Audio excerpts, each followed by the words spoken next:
તું અહીંયા હા હું અહીંયા. આપણા બ્રેકઅપ પછી મેં લગ્ન કરી લીધા. અમે બે માણાએ જો હોટલ ખોલી. જો મારો ઘરવાળો રહ્યો સામે. હારું હારું, એક મને સેન્ડવિચ આપી દે. તું વા બેસ, હમણાં બને ને એટલે મોકલાવ. આ 4 ચીઝ ગાર્લિક બ્રેડ આપી દો તો. એ હા મોકલાવું. આ 2 દાબેલી આપી દો. બસ 2 મિનિટમાં આવે.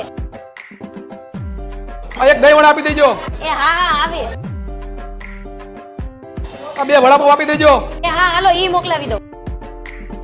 આ એક પાણીપુરી આવવા દેજો. એ હા મોકલાવું. આ એક થમ્સ અપ આપી દેજો. એ હા હા આવે. કેટલું બિલ થયું? વहाँ આગળ કાઉન્ટરે કેટલું બિલ થયું આપણું? આલે 500 રૂપિયા થયા. ઓનલાઈન કરી દઉં. જોવો તો થઈ ગયા. હા થઈ ગયા.